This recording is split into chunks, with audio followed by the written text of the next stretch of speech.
कहानी की शुरुआत होती है, हमें मिलवाया जाता है एक लड़की से जिसका नाम कजरी है। कजरी एक बहुत चंचल और नटखट स्वभाव की लड़की है और वो आने जाने वाले लोगों पे गुलेर से निशाना लगा रही थी। तभी एक गुलेर एक आदमी को जाके लगती है जो कि रिक्शे में जा था। रिक्शा रुकता है और उसमें से वो आदमी बाहर निकलता है और वो गुस्से से कजरी की तरफ जाता है, लेकिन वो कजरी की मासूमियत में खो जाता है। दरअसल ये जो आदमी है इसका नाम अनिरुद्ध है और वो आज ही गाँव में आया है। फिर मौका मिलते ही कजरी वहाँ से भाग जाती है और अनिरुद्ध भी अपने रास्ते जाने लगता है। फिर हमें रिक्शे वाले से कजरी के बारे में पता चलता है। दरअसल कई साल पहले लगातार 7 सालों तक गांव में अकाल पड़ा हुआ था। फिर कजरी का जन्म हुआ और मानो पूरे गांव की किस्मत पलट गई। इसी वजह से कजरी पूरे गांव की लाडली है। फिर सीन शिफ्ट होता है और हमें कहानी के एक नए किरदार से मिलवाया जाता है जिसका नाम रंजन है और वो बिल्कुल भी अच्छा इंसान नहीं है। वो दारू पीता है, नशा करता है और चोरी भी करता है। फिर कुछ देर बाद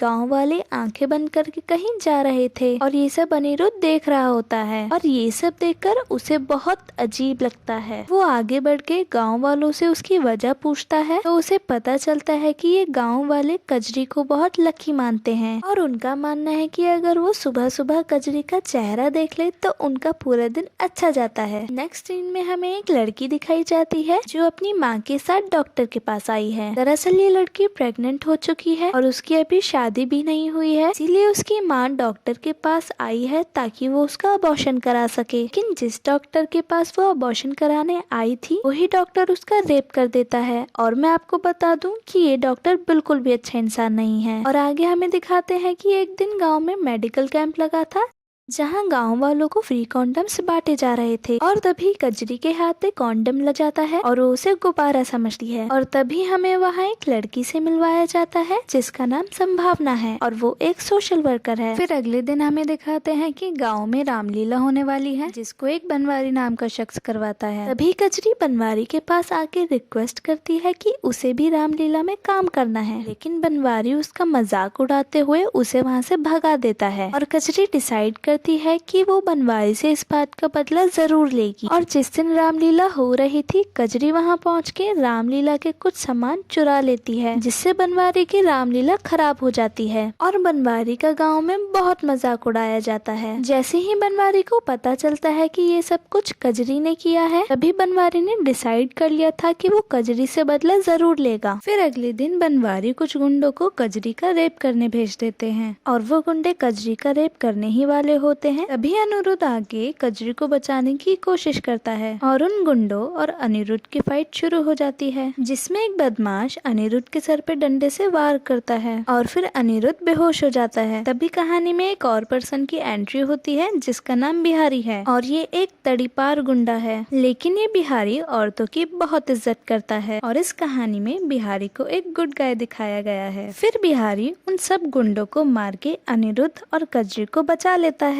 फिर कजरी अनिरुद्ध को उसके घर ले जाकर उसकी बहुत देखभाल करने लगती है जिससे कजरी की माँ को ये पता चल जाता है कि शायद वो अनिरुद्ध को पसंद करती है। फिर सीन शिफ्ट होता है और हमें रंजन से मिलवाया जाता है। रंजन कजरी को एक किताब देता है और कजरी को उसे पढ़ने के लिए कहता है। दरअसल इस किताब का नाम कामसूत्र था और आपको तो पता ही है ये किस चीज की किताब है। कजरी को इसके बारे में कुछ नहीं पता था, इसलिए वो इस किताब को रख लेती है। जैसे ही कजरी घर जाके उस किताब को देखती है उसे बहुत बुरा लगता है और वो तुरंत ही किताब को बंद कर देती है। फिर अगले दिन जब कजरी रंजन से मिलती है वो उसे सबके सामने खींच के एक तमाचा लगाती है क्योंकि उसकी हरकतें ही ऐसी थीं। अब रंजन इस थप्पड़ को एक बेइज्जती की तरह एक्सेप्ट करता है और वो डिसाइड करता है कि जैसे उसकी बदनामी हुई वैसी ही बदनामी वो कजरी की पूरे गाँव के सामने करेगा। अगले सीन में हमें पता चलता है कि अनिरुद्ध किसी काम से शहर गया है और वो कुछ दिनों बाद लौटेगा, लेकिन अब कजरी को अनिरुद्ध की बहुत याद आ रही थी और वो उससे बात करना चाहती थी। मगर इस गांव में ना तो किसी के पास कोई मोबाइल था और ना ही फोन। कुछ दिन बीत जाते हैं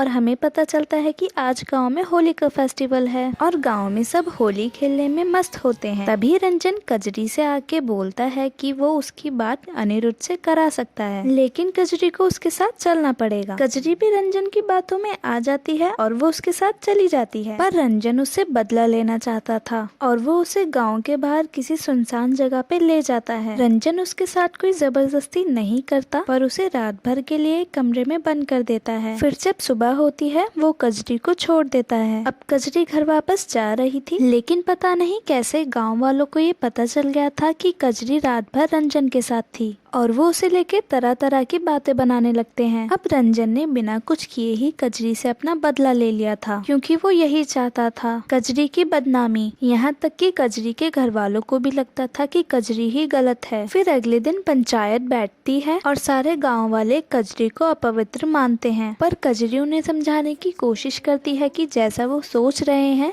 वैसा कुछ भी नहीं हुआ है। फिर सारे पंच डिसाइड करते हैं कि अगर उसे गांव में रहना है तो उसे अग्नि परीक्षा देनी होगी कि वो पवित्र है, या तो उसे रंजन से शादी करनी पड़ेगी। कजरी रंजन से शादी नहीं कर सकती थी क्योंकि वो अनिरुद्ध से प्यार करती थी और दूसरा रास्ता केवल अग्नि परीक्षा था। लेकिन तभी संभावना वहाँ आ जाती है और वो गाँव वालों को समझाती है कि अग्नि परीक्षा एक कानूनन अपराध है, और वो उनको एक दूसरा रास्ता बताती है कि अगर उनको ये जानना है कि कजरी ने उस रात कुछ नहीं किया तो वो उसका मेडिकल चेकअप भी करा सकते हैं। ये सुनकर गांव वाले और पंचायत रेडी हो जाते हैं। इसके बाद कजरी डॉक्टर के पास जाती है और ये वही डॉक्टर है जिसको हमने स्टार्टिंग में देखा था। एंड यू नो, ये भी एक ठरकी डॉक्टर है और वो कजरी के साथ भी वही करना चाहता था जो उसने शुरुआत में उस लड़की के साथ किया। फिर वो कजरी के सामने शर्त रखता है कि अगर वो उसके साथ सोती है तो वो उसका पवित्र होने का सर्टिफिकेट दे देगा, और कजरी ऐसा करने से मना कर देती है। फिर वो डॉक्टर कजरी को एक ऐसे इंजेक्शन देता है जिससे कजरी बेहोश हो जाती है।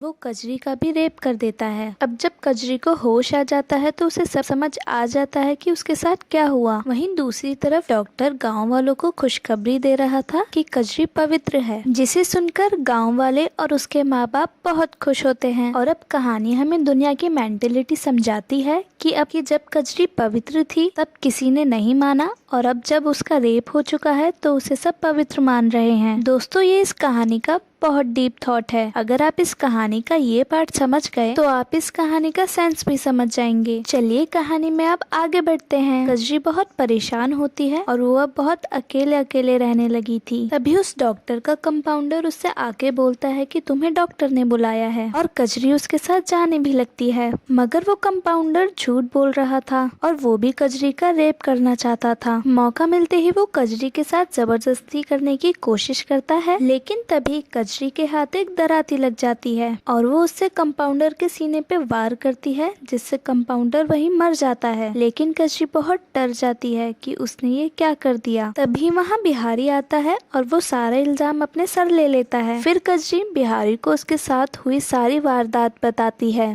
और ये सुनने के बाद बिहारी को बहुत दुख होता है और वो कजरी से बोलता है कि अनिरुद्ध गांव में वापस आ चुका है। जब कजरी अनिरुद्ध से मिलने जाती है तो वो अनिरुद्ध को अपने पास नहीं आने देती और वो उससे बोलती है कि वो अब अपवित्र हो चुकी है। पर अनिरुद्ध पढ़ा लिखा है और वो ऐसी बातों को नहीं मानता। फिर वो कजरी को वहाँ से ले जाता है और बीच गाँव में जाके उस डॉक्टर और रंजन को सबके सामने ला खड़ा करता है और उन दोनों से सभी गाँव वालों के सामने सच्चाई बताने को कहता है। डर के मारे वो दोनों सब कुछ सच सच बता देते हैं और फिर अनिरुद्ध बोलता है कि ऐसे समाज में औरतों को नहीं रहना चाहिए जहाँ पे उनको विश्वास दिलाने के लिए अग्नि परीक्षा से गुजरना पड़े, और वो कजरी को लेके बहुत दूर चला जाता है। फिर वो दोनों खुशी खुशी रहने लगते हैं और कहानी यहीं खत्म हो जाती है।